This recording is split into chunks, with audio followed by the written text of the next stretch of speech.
Dear students, now we are going to do the second part of punctuation, and we will include the rest of the punctuation marks in this one.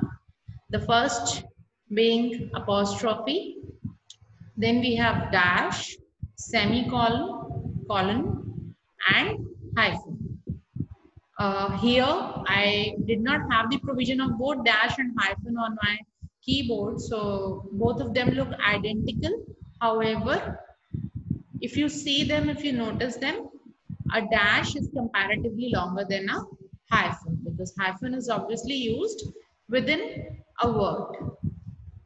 So to begin with, apostrophe, all of us have done this earlier. हमने ये सभी ये mark इस तरह से देखा होता है सेंटेंसेस में लगा हुआ, ठीक है। ये शो करता है किसी तरह का कॉन्ट्रैक्शन, ओके। कॉन्ट्रैक्शन मीन्स जब हम बात करें कि यहाँ पे हमें किसी भी तरह का किसी वर्ड को हम शॉर्ट फॉर्म में लिख रहे हैं। अब हम यू आर को जो है कुछ इस तरीके से लिख सकते हैं, यू आर, ओके। सो ये कॉन्ट्रैक्शन शो कर रहा है, he will, he'll, okay. We have done all this. जब हम लिखते हैं तो हम कॉन्ट्रैक्टेड फॉर्म में लिख सकते हैं, बट जब हम पढ़ेंगे तो हम इसी तरीके से पढ़ेंगे, okay. Then we have the next use of apostrophe. एक और यूज है possession, ठीक है।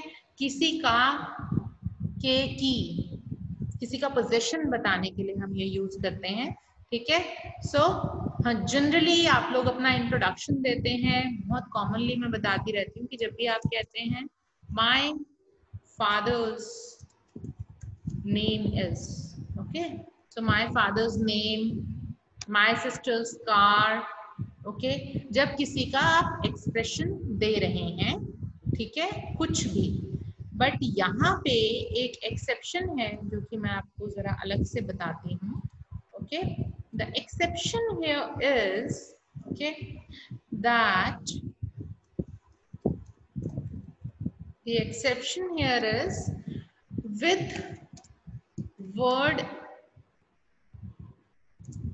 ending with s, words by words I mean here name, okay. अगर कोई नेम एंड हो रहा है s से, सो आप वहां पे apostrophe will be placed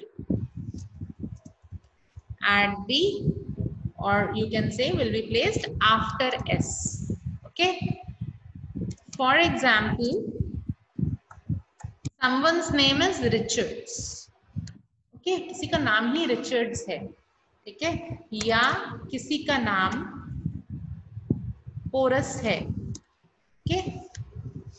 सो इनके नेम के एंड में ही एस आ रहा है, तो अगर आप दोबारा से कहेंगे पोरस book, okay, this will be treated wrong. So you need to write it this way. You just need to add an apostrophe after the s, ठीक है. The class attendance, okay. So क्या होगा कि आप apostrophe s के बाद जो है प्लेस करेंगे. अब ऐसे ही अगर मैं कहूँ class attendance is extremely good, okay. Class participation in the activity went really well. So क्या होगा, जहाँ पे भी s आ रहा है और आप किसी नेम में किस, चाहे वो प्रॉपर नाउन है चाहे वो कॉमन नाउन है, जिससे भी रिलेटेड आप बताना चाह रहे हैं, तो अपॉस्ट्रोफे s के बाद लगेगा, not before s. We just need to remember this. यहाँ पे बहुत ज्यादा स्टूडेंट्स जो हैं बहुत कॉमनली गलती करते हैं, ओके. सो कोई भी प्रॉपर या कॉमन नाउन है, अगर अपॉस्ट्रोफे वहां पे है, ठीक है, आप s आएगा तो उसके बाद अपॉस्ट्रोफे लगाएंगे. This is a very common mistake that happens. और उसके बाद दोबारा से s लगाने की जरूरत नहीं है. You have to write it the same way I have written it here. Same इसी तरीके से लिखना है आपको. So I hope apostrophe is done. So now proceeding ahead, I talk about dash. Okay, dash is an abrupt pause in a sentence. Okay, dash क्या काम करता है, दो मेन काम करता है. पहला abrupt होता है sudden, एकदम से आप कुछ बता रहे हैं, एकदम से पॉज आ गया किसी सेंटेंस के अंदर और वो नेक्स्ट किसी चीज को लिंक कर रहा है, जनरली क्लॉजेस भी इसमें इंट्रोड्यूस हो जाते हैं, किसी दो क्लॉजेस को दिखा रहा है तो डैश यूज करेंगे आप, और किसी कमेंट को इंट्रोड्यूस करने के लिए भी डैश यूज होता है, very commonly it is used.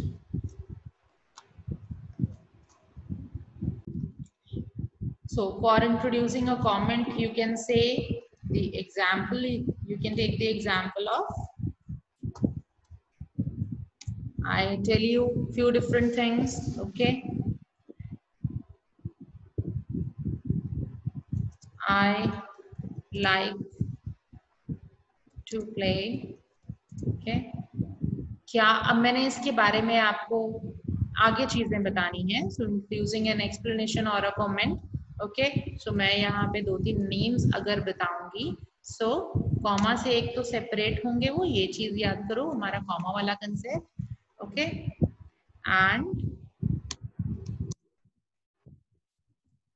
ठीक है, so if somebody is using this sentence, you can use a dash here, because एक सेंटेंस के बाद में फिर एक कोई कमेंट या कुछ डिफरेंट आइटम्स आपकी इंक्लूड हो रही हैं. Next is semicolon, it separates a quotation from the other main part. अब सेमीकोलन का क्या काम है, वो एक कोटेशन कोई भी लेगा और उसको मेन पार्ट से, जो दूसरा पार्ट होगा हमारे सेंटेंस का, उससे बिल्कुल अलग कर देगा. So for this, you can quote the example of,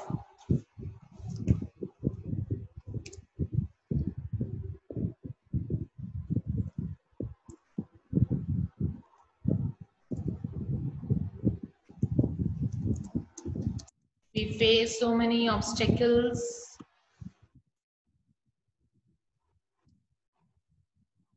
we lost the game.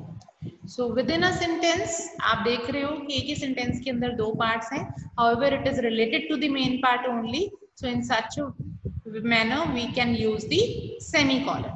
Okay, so basic चीज जो आपके समझने की है कि सेमीकोलन में बात एक ही हो रही है, बस उसको डिवाइड किया गया है, एक सेंटेंस के अंदर दो क्लॉजेस आ गए हैं जिनको की डिवाइड किया गया है. Likewise, moving on to colon. Colon is used, you have been using colon actually. आप बहुत दफा देख चुके हैं जब आप कोई भी क्वेश्चन को आंसर करते हैं, ठीक है, और आपको उसमें पॉइंट्स बताने होते हैं, पॉइंट्स बताने के लिए points refer to a list, okay. So हम कॉलन यूज करते हैं. Likewise when you have to write something related to a comment, किसी का कहा गए कुछ शब्द लिखने हैं आपको या कोई कोटेशन लिखनी है, तो आप ये यूज करते हैं, ठीक है. मैंने आपको कहा रिमेम्बर द फॉलोइंग डूज या कुछ भी, ठीक है, तब कॉलन आएगा और उसके बाद it will be followed with different points. So that's how we use the colon to introduce different points और टू मेक अ लिस्ट, ठीक है.